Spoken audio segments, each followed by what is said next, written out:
So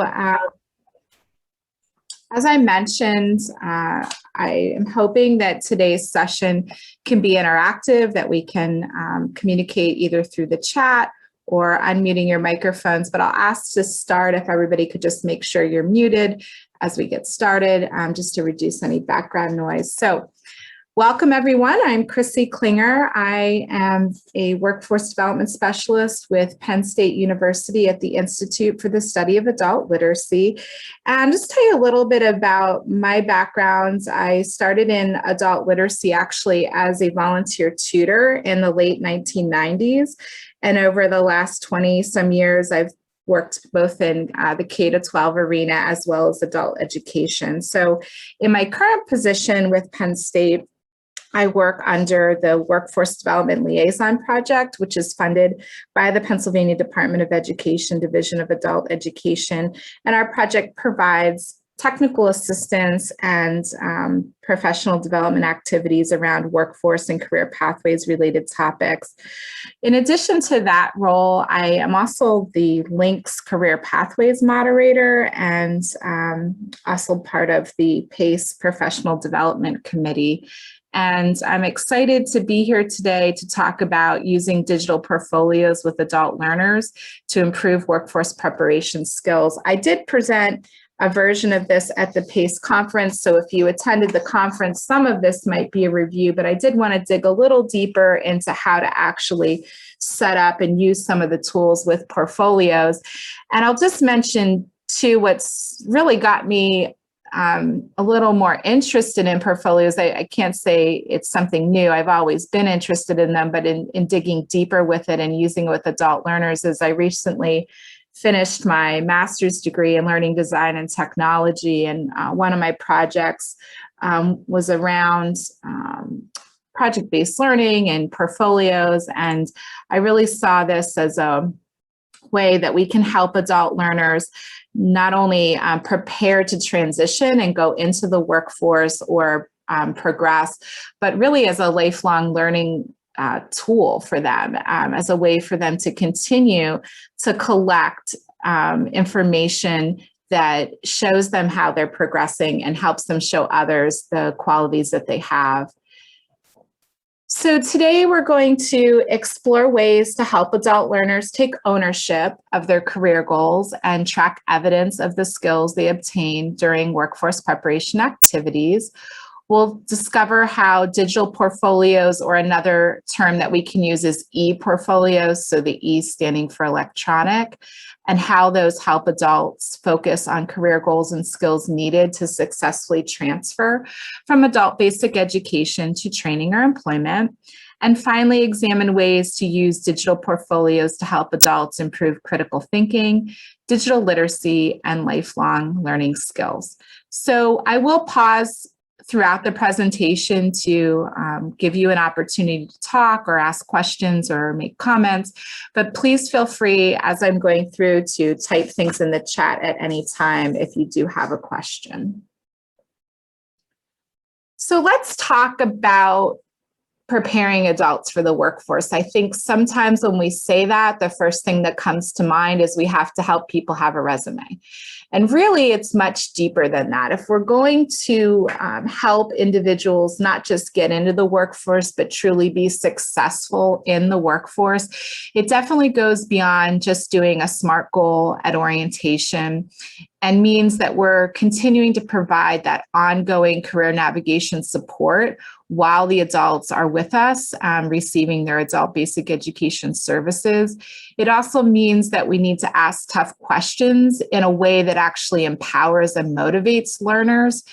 And through that preparation, we should be enabling networks to occur between staff and also learners, and not only develop those networks, but then grow those networks. And finally, as we prepare adults for the workforce, we can provide an opportunity for ourselves as adult education practitioners to model and encourage lifelong learning. So as you'll see on the screen, we want to think about career goal setting with adults involving two very important components, and that being both career awareness and career exploration. So Sometimes the adults that come to our programs really don't have an awareness of careers at all. They may have lived in a household or been surrounded by people that were not in the workforce, or, many people in their family all worked at the same employer for generations. And so they aren't aware of all of the different types of careers that exist in their local area. And in some cases, they also might not be aware of careers that exist outside of their local area that maybe they want to pursue. For example, if they've never lived by water, they may not realize the types of occupations you could have, working and living near water, and maybe they want to see, opportunities that exist outside of where they've always grown up. And then the exploration piece involves really digging into what does it take to get into some of these careers, and where can you start and where can you go, what education and training is required, how much will it cost, how many openings are there, will it really sustain the type of lifestyle that I want to have. And so both of those pieces are really important in setting a SMART goal that is related to a career path that they want to pursue, and making it very specific, making it measurable. Is it attainable? Is it realistic, not only in the terms of where they're located, but also for the maybe where they are in their life cycle? And, are there time points that we can put into that goal and, develop those action steps needed to achieve that goal? The other way we can look at workforce preparation is through the law. And so I hope that all of you that are on here today know what WIOA is, the Workforce Innovation and Opportunity Act, and that you have at some point heard about how WIOA describes workforce preparation.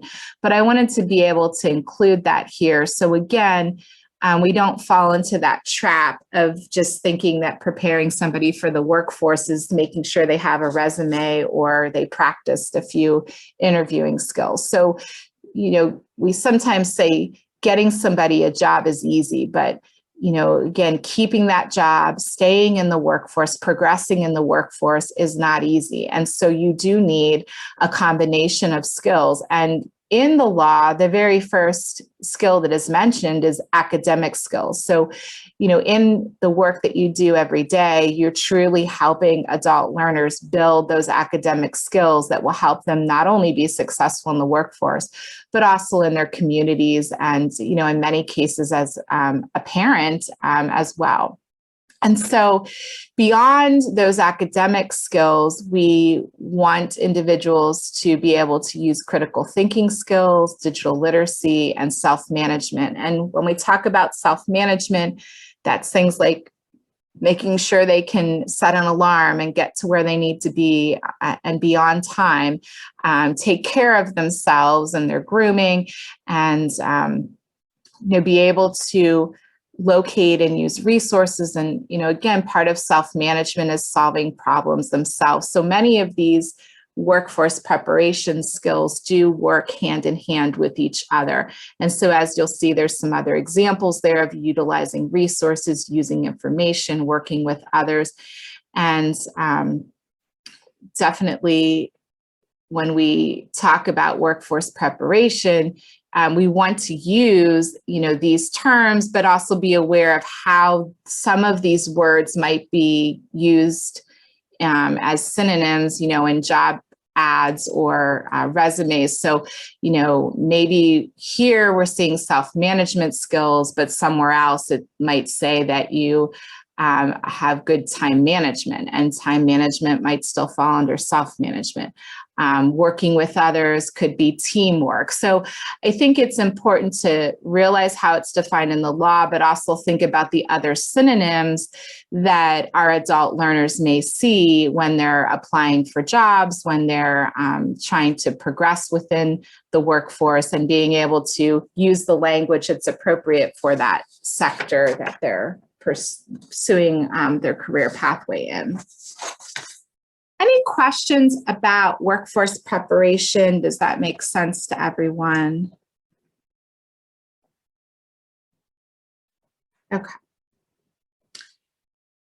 So how does this tie together with portfolios? So a digital portfolio or an e-portfolio is a self-selected multimedia presentation of student work. So when we say multimedia, it could involve text, it could involve sound, pictures, or it could be video where it's combining all of those things together. So it's many different ways for the student to show their personal learning and development.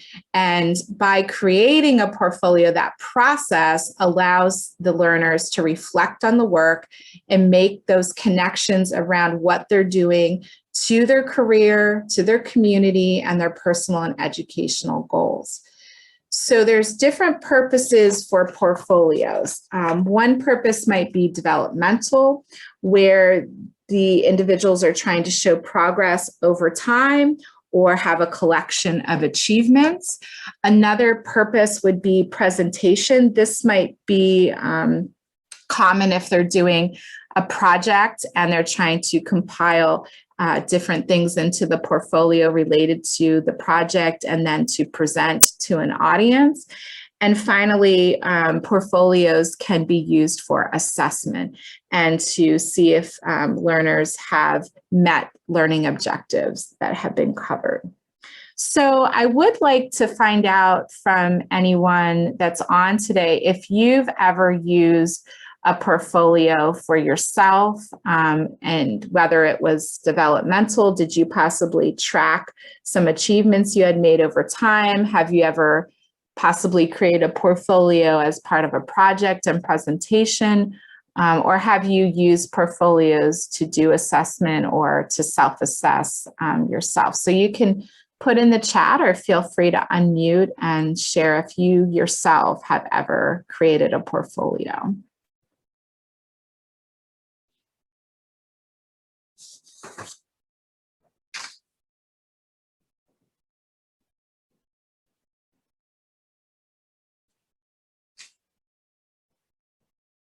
So Sunshine, it looks like maybe was that used for assessment, or did you have to do that so it could be assessed if you met the requirements for your college courses?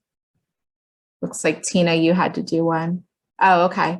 Oh, good, Sunshine. So you had to do for all three purposes. Yes, as I mentioned, I just recently completed my master's degree, and part of that requirement was we had to create an online portfolio of some of what we thought was our best work. And that was part of a requirement to achieve the degree. So I know some of us on here, you know, it may have been a while since we were in college, so maybe the portfolios we did were on paper. But again, the purpose of the portfolios pretty much stayed consistent. It's just now we're in a more digital time. And so again, we're talking about how do we help adults create digital portfolios or e-portfolios, which would be electronic portfolios.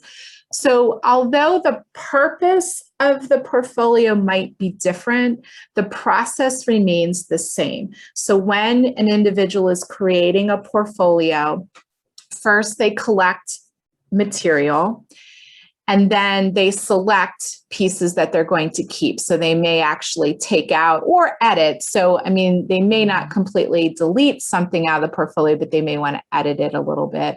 And then they reflect on all of the work that's in that portfolio.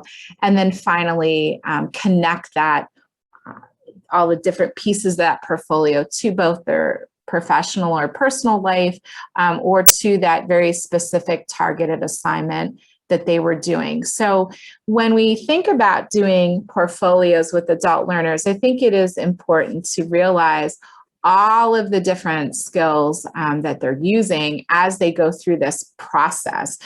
So in some cases, they might do this completely on their own. And so they're really self-reflecting and having those, conversations with themselves. But there are opportunities to do portfolios as groups or partners, which allow them to have conversations with others and build on their speaking and listening skills. And again, take, positive criticism or suggestions from their peers on making that portfolio better. From an assessment standpoint, that ownership of the portfolio and their choice of what they put into that portfolio to be assessed really helps it be a learner-centered activity. And as we mentioned early on, the importance of the student owning this. So although we're going to talk about tools and how to set up portfolios, I really want to emphasize that the student should be the one that owns the portfolio. They should own it. They can share it with you, but at the end of the day, if they leave your program, they should definitely be able to take a portfolio with them. I think back to early on in my career in adult education, I admit that I made the mistake often of working with learners and creating SMART goal plans or helping them plot out, career pathway plans, or, just doing some things, and we kept it in the classroom or we kept it in a student file. And, really they didn't own those things, and that really didn't help them continue to use the skills and have those tools once they left their program. So over time, I myself really recognized the importance of letting the students own and share their materials with others. So we're going to dive into some real digital portfolios, and what I'm sharing today, I have available that you can just copy and use, so you don't have to reinvent the wheel.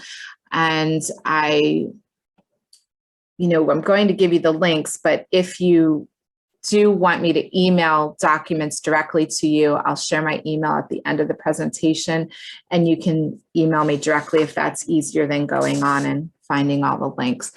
So the first tool that I'll talk about is Google Slides. And so feel free in the chat to comment if you currently use any pieces of the Google Suite in your adult education program. So do you use, Google Drive, Google Docs, Google Slides, Google Classroom, any of those tools? It would be great to know how many of you might already have some experience with these tools.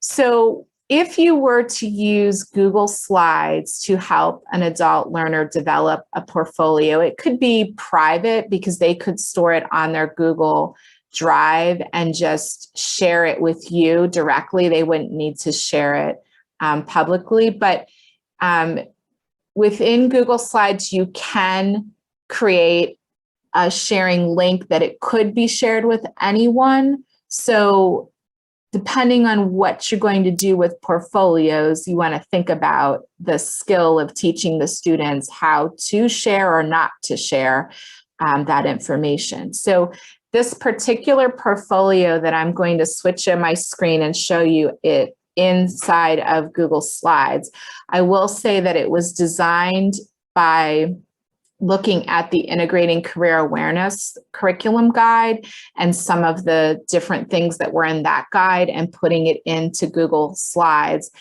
And then I have used this with adults, so I'm definitely open to questions about it. So I didn't just create this template and think, oh, this is pretty, it looks like a portfolio, I'll share it on this presentation. I've actually used it with students, and so I can, give you some information about how that's worked, and if you're a little hesitant with how that might play out on, if you're working with learners from a distance or even face-to-face. Okay, so it looks like some of you do have experience with the Google Suite. All right, so I will switch screens, so just bear with me for a moment.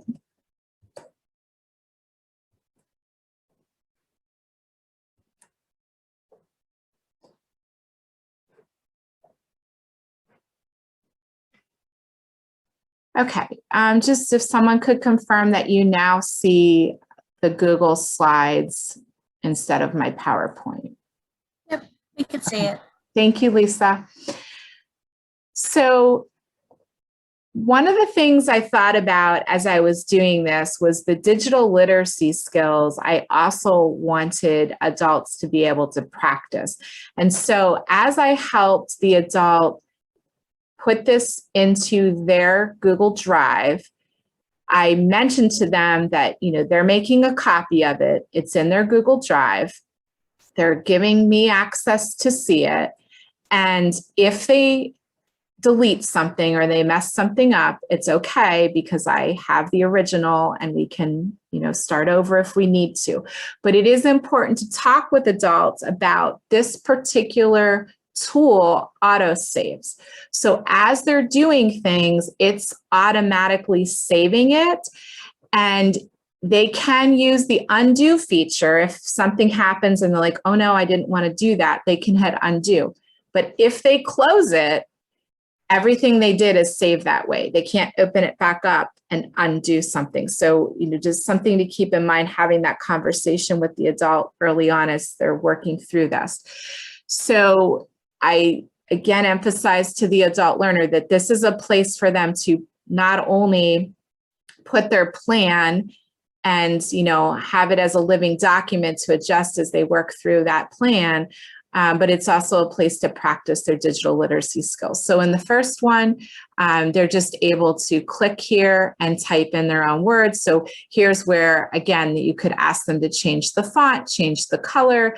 They could center it if they want. So they're just working with some basic text tools in this particular slide while they're also, working on career exploration. And as we go on to the next one, same thing, again, giving them a little bit more practice with that same skill.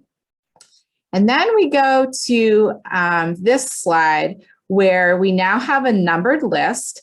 And I asked them to do some copying and pasting and moving things around. So again, there's a chance they might delete things and not be able to find it or they lose it. But again, this is an opportunity for them to practice. And because they're sharing it with me, I can help put things back in if it accidentally gets deleted.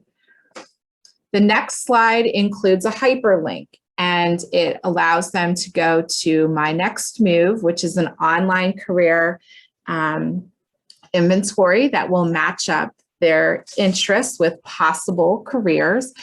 And then I'm asking them to also type in their Holland codes, but they can, again, practice copying and pasting from another website if they want. So while they do the My Next Move and it gives them the results on the screen, they can copy and paste that into the slide. Or if this learner needs to go a little further with their digital literacy skills, you could even have them do a screenshot and paste that into the Google Slides. So that's the nice thing about Google Slides is it does let them put photos in here, or it lets them put text from another website, or they can copy and paste text from another document. And it's pretty user-friendly and without getting things too messed up on the screen. The next one, now we're combining typing and a numbered list already there. So again, they may need to practice putting that in here and not messing up the number list, or if they do, how do they get it back? So great question, Jane. Holland Code comes from the research of John Holland. He had a theory, a career development theory, that if we take the interests that people have and we look at the jobs that exist, that there's a way to categorize the jobs and people into what we call a RACIC. So he has these 6 categories. So categorizing that people might be high in the realistic area, and certain occupations are also high in the realistic. And then there's investigative, artistic, social, enterprising, conventional. So when you go to My Next Move and you do that inventory, it will tell you which of these 6 you are highest in. And most people tend to have like 2 or 3 that are a little bit higher than everything else. Some people do have one that's like way high and the others are low. And then some people are all over the place where it's pretty spread out. But again, if you go to ONET online and look up certain careers, they also tie those careers to these same codes. And so if they put their Holland code in here, that will help later when they're looking at occupations to say, well, do my interests really align with this particular occupation? And yes, I have taken, interestingly enough, I've taken the Holland Code many times, over the years, and have been curious if it'll change, because as you get older, you try new things and you might be more open to things. So like, I think back when I was early on, when I took it, probably like right when I was going into college, I didn't have an interest in building or doing anything with my hands really. But later in life, as I've owned a home and done some of my own home repairs, I've gone in and taken the interest inventory again, and I now have some different interests, but it always comes up that I have an interest in teaching. That's an occupation that always came up, and I do enjoy teaching, so it has matched up for me. And I think for the most part, quite a few people have seeing how those codes do align to careers that they're in, and that they do enjoy. Okay, thank you, Chuck, for sharing that. And Penny, yeah. So again, I will say, like, this isn't just some random thing somebody said, oh, I think I'm going to make up, like, there was research that went along with it. It is an informal assessment, but like I said, John Holland, did have a theory and did research. And if I remember correctly too, it was done with different cultures and people. I don't know, if it's been repeated with different cultures and people recently, but my experience, most people have not only found it to be helpful and interesting, but it has been pretty accurate as well. So Jane, thank you so much for that question. And thank you for your comments as well. So here we go away from a numbered list and go into a bulleted list and ask the learner to delete. So now we're not moving things around. We're just asking them to delete and keep that bulleted list and giving them some exposure to industry sectors. And then asking them to put some occupations that they might be interested in based on the Holland Code, and then going a little deeper with the career interests. So unfortunately, I don't really have time today to dig deep into the Holland Code and my next move in ONET online and so forth. But if you would like more support with that, you can definitely reach out and we can talk more about those resources and how to use them with learners. And again, they are going to be listed on some of the tools that I'm going to share next too. So you'll have links to them if you want to check them out yourself. So as you can see on the left-hand side of the screen, there's all these different slides that were just duplicated. So I put 3 in, but if the learner wanted to duplicate a slide and do a 4th career interest, they could do that as well, or you could ask them to do that. Or you could just put 2 in your template and ask them to add a 3rd so that they practice that particular skill. And then here we're asking them to talk about why they might want to pursue a particular one. Now that they've explored and looked at some different options, why might they go to one over another? And then we have SMART goal in there and helping them type that up and then put the action steps that they'll use, and then the supports that they may need to reach that SMART goal, ones that they have and ones that they need. And then what questions they still have. And actually, the last slide I didn't initially have in here, but it was through working with a particular learner that I realized how important it was, because that particular learner, they did have some things that they had accomplished, but they also had a criminal record, and that was constantly putting them, like they would apply for a job or have an interview, and then this criminal record was always sort of getting them down again, and they sort of would forget about all the accomplishments they were making. So I have found that it was helpful to put that slide in here and ask the learner as they progress. And these can be little things that, even if you as an agency are giving out some like attendance awards or if they had a educational functioning gain and you gave out some kind of award for that, or they went to a workshop at the CareerLink and got a certificate of completion. Little things like that are really important to help build up their self-confidence and help them see all of the great things that they're doing. So I think that was an important slide to add on to help them track things that they were doing. And, they can always add other slides too if there's other things that they want to track, again, giving them that ownership. So before I go on to the next tool, any questions or comments about using Google Slides as a portfolio? So this is just one example where the student would use it as a portfolio of their career exploration. And again, if they wanted to add slides and keep track of the different jobs they've had or the different interviews that they've gone on or places they've applied, again, they could do that in here as well. So I'll just pause for a moment if anyone wants to unmute or type in the chat.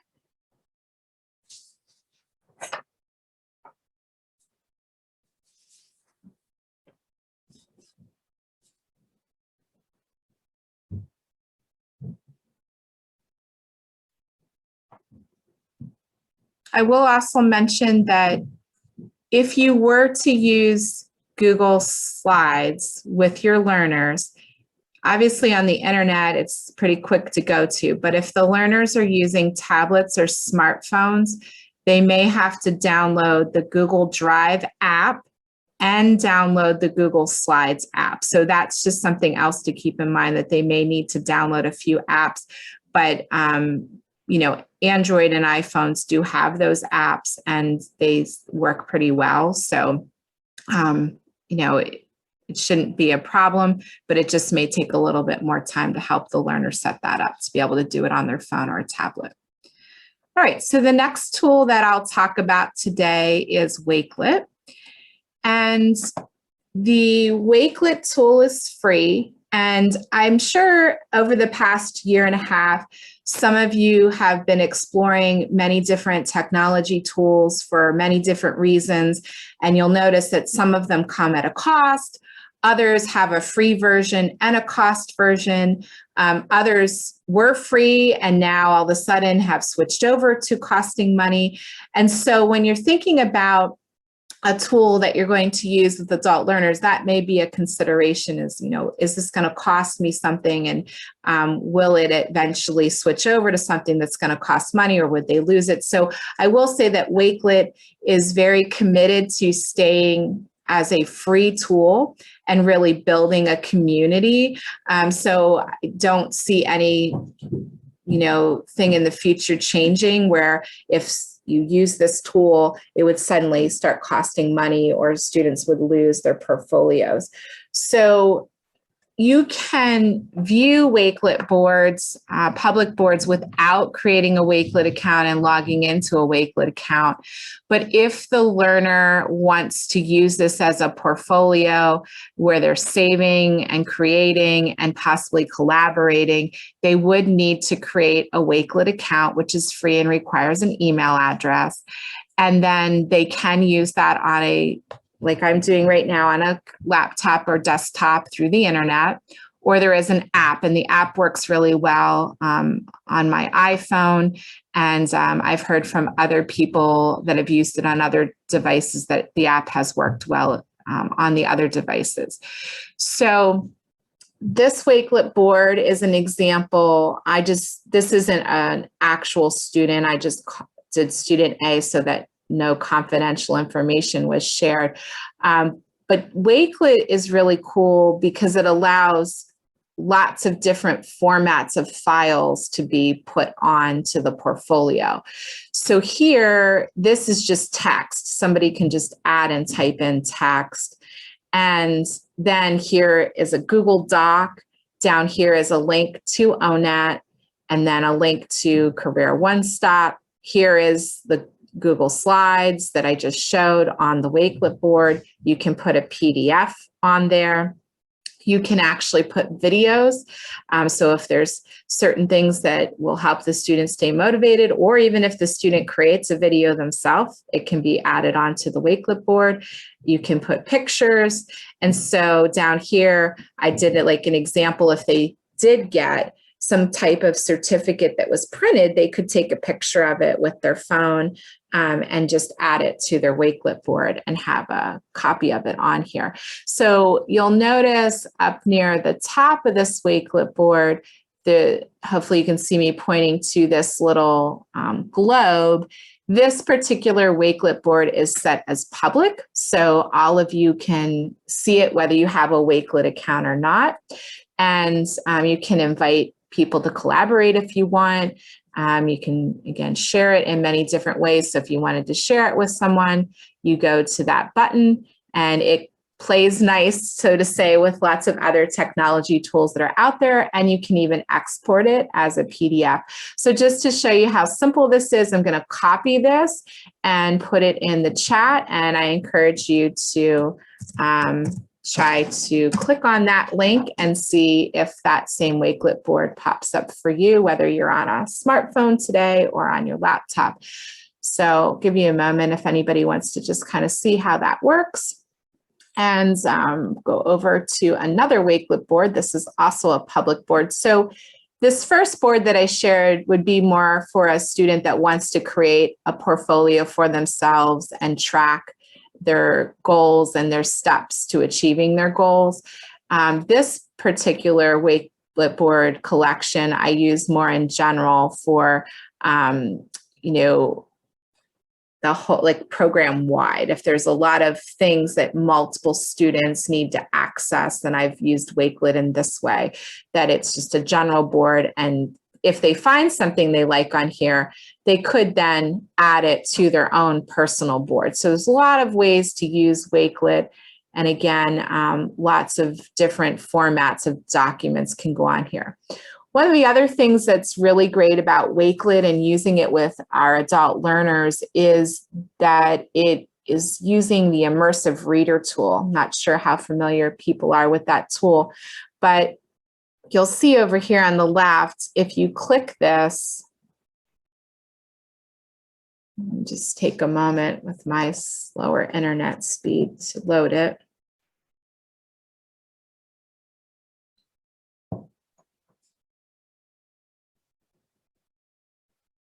And I'm not sure if you'll be able to hear it, but if you press play, it will read this to you. Resources to help adult learners explore careers and be aware of the skills needed for those careers. And then they can change the font size and the color as well with that immersive reader tool. And they can use a picture dictionary or a translator with the immersive reader tool. So all of that is up here and allows them to change things. And so really great for learning differences. And again, for our lower level English language learners that may come across some vocabulary that they're not familiar with, that picture dictionary and translator could be helpful for them. It also has grammar options. So again, if there's some way you wanted to integrate Wakelet into the classroom and the activities you're doing, it will automatically highlight parts of speech, break apart syllables. So lots of great things that can be done with that. And again, why I find it to be a great tool to use with our adult learners and cover those learning differences. When you create the Wakelet board, some of the sites you add will not work with the immersive reader tool. So if you type direct text in, it will automatically work, but like if you link to certain websites, it won't. So for example, with ONET, if you link to an exact career sheet, then the beta tool will work and it will do the immersive reader tool. But if you just link to onetonline.org, then the beta tool doesn't work. So again, it doesn't work on every website that's out there, but it does help with quite a few, and it does help if you or the student is typing text into it. Wakelet also has, like I said, a desire to build a community. And so they have a templates page where people share templates and you can just copy and save them. So they do have one related. Sorry, I'm going to make you guys dizzy as I scroll down here. They have a smart goal tracking one. And then down here, they had some portfolios and blogs. And so lots of templates that are already created. And as I mentioned, you can also copy mine that are public if you would like to use it the way it is. So I think that's one of the things when we're trying to figure out tools to use with our learners is how much time is it going to take me to learn how to use it, and how difficult is it going to be for me to get the learners to figure it out. But by using some of these templates, it really cuts down on the amount of time it'll take you to set it up, and they're real easy to share with the link and then set that collaboration. So if we go here, you can see, since I have a Wakelet account, I have lots of different Wakelet boards. And so, as I mentioned earlier, some of them are public, so I can just share the link and anybody can see it. Other Wakelet boards are locked, so only I see them. So for myself as professional development, I have a portfolio that I have as private that I track some of the trainings that I take, because as a Penn State employee, we have to do yearly goals and we have to have conversations with our supervisor about our progress. So I found Wakelet to be a helpful tool for myself to track the different things that I've done and used for myself. So that's a locked board, and I don't necessarily share that. I just have all those materials somewhere for myself.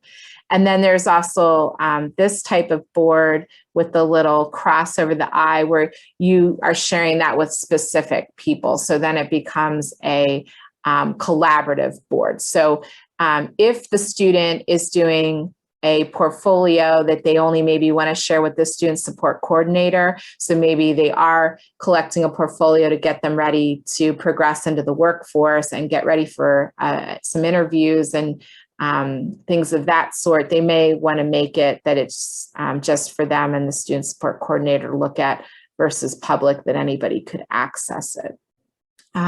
So anybody on here that has used Wakelet before?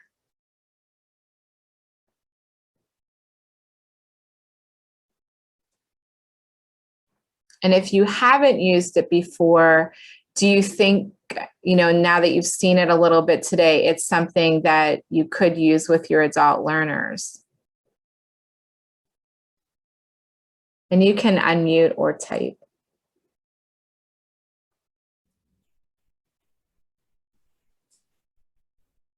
I would say definitely yes, because I know that, if you apply for a job and they want to know all the names and dates, etc. We used to do a paper and pencil one. It was called a data trapper about 20 years ago.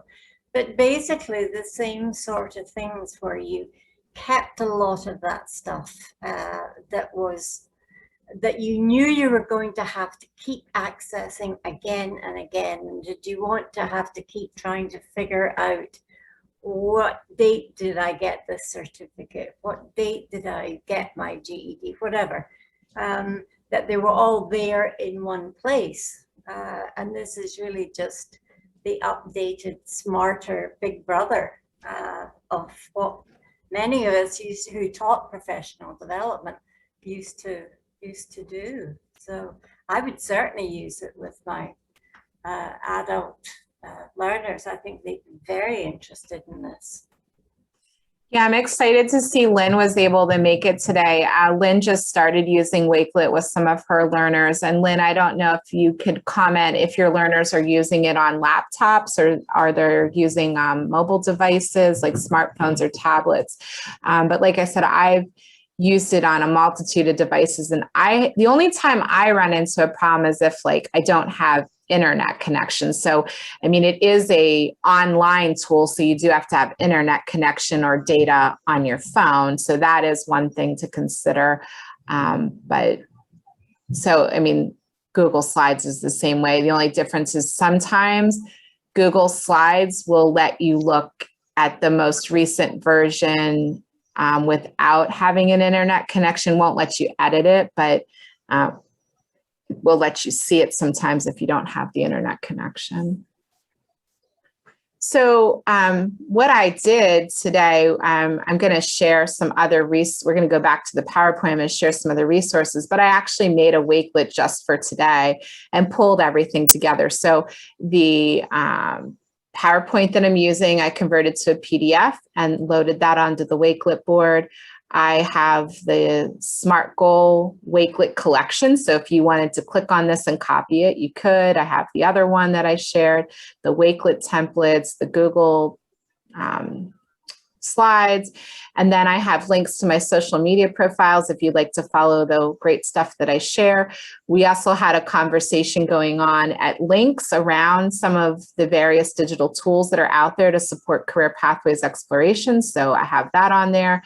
And then all of the other resources I'm going to share with you yet today before we finish up, I added on there, as well as a video that might be helpful if you're trying to create your own templates and want to get fancy with Wakelet. So I wanted to be able to show you how easy this is. I, was able to do this in a couple of seconds. And then if I want to share that with you, I just go to Share Collection, Copy, and then paste that in there and send it to you. And now you should all be able to view that Wakelet board and copy things if you want to.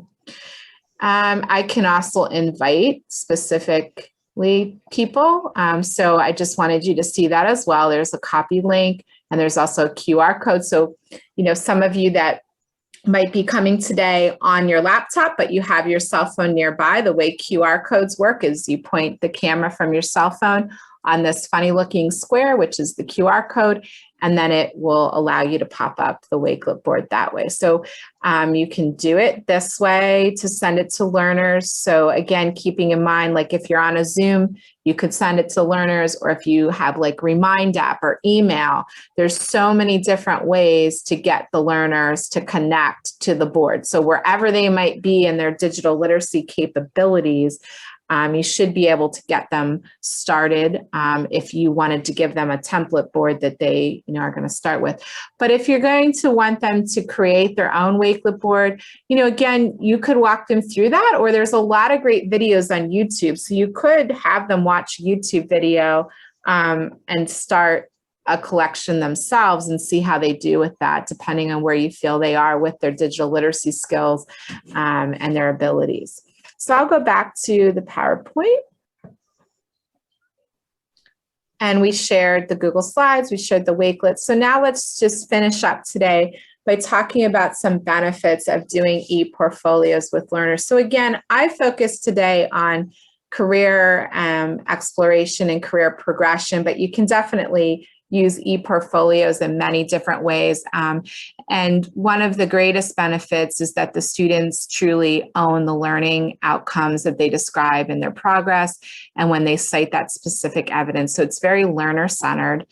And then it really does allow us to shift away from just delivering content and actually coaching and motivating those learners and working through solving problems, finding interest, and connecting learning to the rest of their lives, whether that be through their professional lives, their workforce lives, or their community. And again, also, for those of you that may be on that have family literacy, how they can connect that to being a parent and being their child's first teacher. So great, we learned how to create a portfolio. That sounds wonderful. Let's go make one with a student. But then what? What do you do with it after it's created? So here's some ideas. There's many benefits. Once these portfolios are created, maybe you use some for marketing and recruiting new learners, might use it to support learner transition.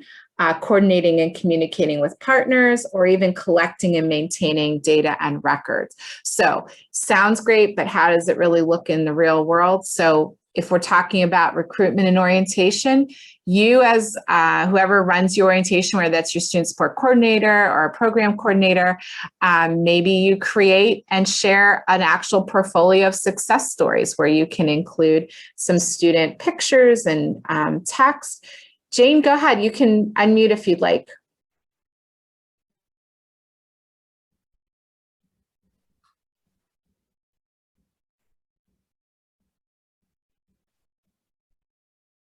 All right, Jane, it looked like you maybe had a question, but we'll come back to you. You may want, if you take this back and as an agency, you decide you want to implement it in some way, you want to start using portfolios in some way in your program, share that in your orientation and show how creating these portfolios might be a benefit of taking the course. Like not only are you going to come here and learn things, but you're going to have something that you take with you when you leave. And then you can also, again, emphasize in your recruitment and orientation how you are using a tool that helps support them improving their digital literacy and fluency. When it comes to preparing adults for possibly interviewing, by engaging students in dialogue about their e-portfolios allows them to better communicate their accomplishments. And that could be with partners, it could be with potential employers, could be with other employees or managers.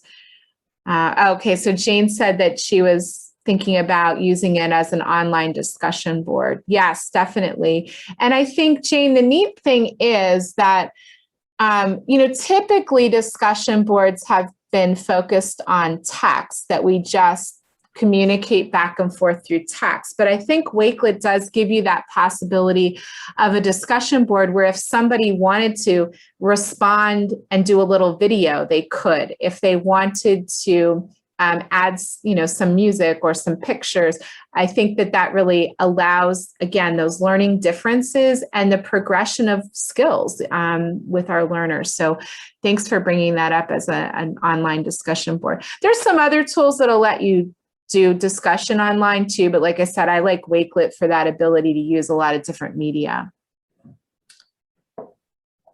So one of the things to keep in mind, when we're thinking about how they're going to use these portfolios, one of them is, and I actually got this from Career One Stop, was that it could be taken to an interview or sent to a prospective employer, or if they wanted to make the portfolio public, sometimes employers Google search people and maybe their online portfolio would come up. In some ways, sometimes social media is truly an online portfolio of our lives. So, some employers are going to look at that and some aren't. So I do think it's important to talk to the learners when they're creating these portfolios, if they are doing it just for somebody else, that they be cautious about that because somebody else may not have the time to really look at it and appreciate it. So I think of a EARN program in our state that was helping the learners make a portfolio of some of their stacking credentials. And they were, again, emphasizing to the learners, like, look, we're helping you see all the things that you're doing and keep it in one spot. You have it if an employer would want to see it, but they were also being realistic that some employers may not have the time to look through it. So don't get upset if you have put this together and then you go to talk to an employer and they don't have the time to look at it. So we'll just sort of finish up with one conversation piece before I give you just any last links and things like that. But, as we think about online portfolios, e-portfolios, how might you as an agent within your agency use this to collect and analyze data about student performance, supports that they access, outcomes that they have, or career pathways progression? So I would love to hear some of your ideas through chat or unmuting.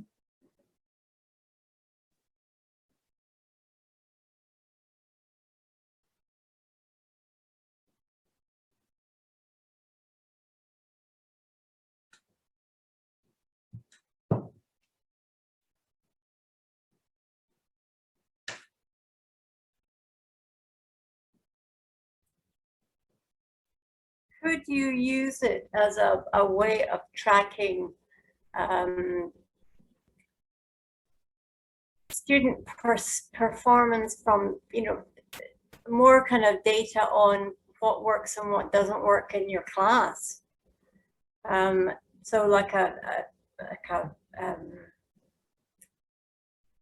just like an interview piece, you know, a little survey, if you will, that you give to all your students every 6 weeks or every 2 months or whatever, and track your data in there. I don't know if that would be something that, I mean, it doesn't strike me first off the top of my head that I would use it in this particular format, but I'm just kind of throwing it out there. Yeah, I think, I mean, so you could use Wakelet in that way as a collaborative portfolio where everyone in the class is maybe posting some of their most meaningful activities that have occurred in the last 6 weeks or what they've learned the most from. And that does give feedback to the teacher. I also think, you know, you could use other tools to do that too, right? You could use a Google Slides or Google Docs to do that. Or even when we go back to face-to-face, maybe you could even go back to some paper-based ways of collecting and sharing that information. So I think that that's a way that it could work to collect data. Other ideas?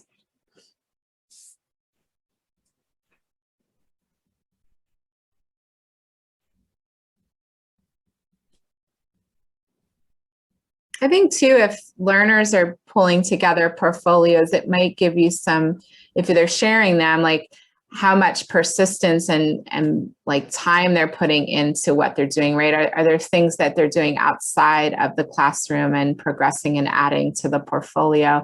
And you might find new resources that, you know, you as a teacher or a student support coordinator didn't know existed, because they might start adding things to the portfolio outside of what's done in the classroom or in your one-on-one meetings with them.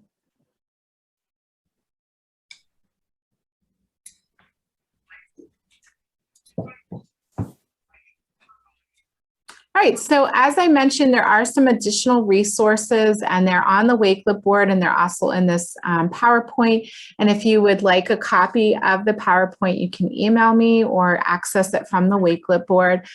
So we have career information checklists that are leveled by, so there's 4 different versions, and level 1 is for lower level readers and level 4 is for your higher level readers. So there's lots of options there to get learners talking about careers, what they already know. And there's a collection of data collection forms at our PA Adult Education Resources page.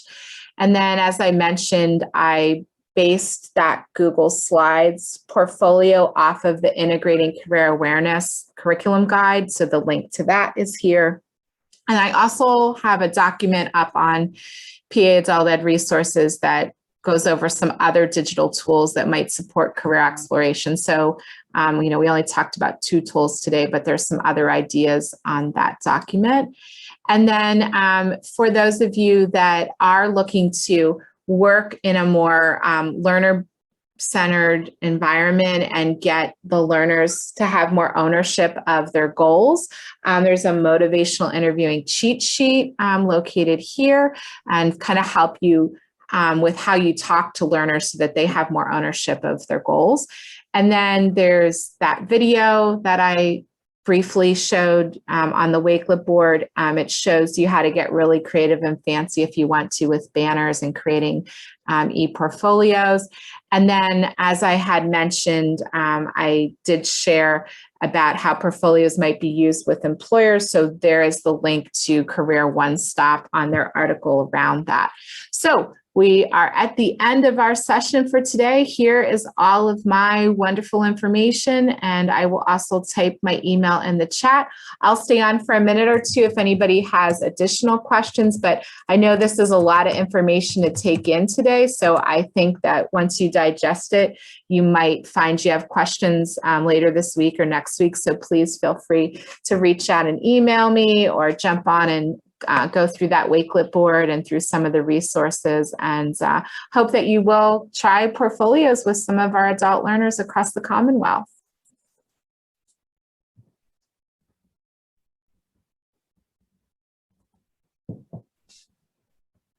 Thanks, everyone. Thanks.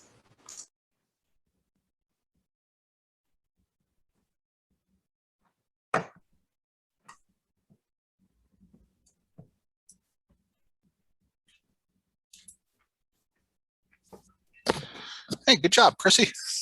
Thank you, Chuck. Yeah, you're a very good presenter. So yeah, you did. You I did didn't awesome. even have to call on anybody today. I was impressed. Because I will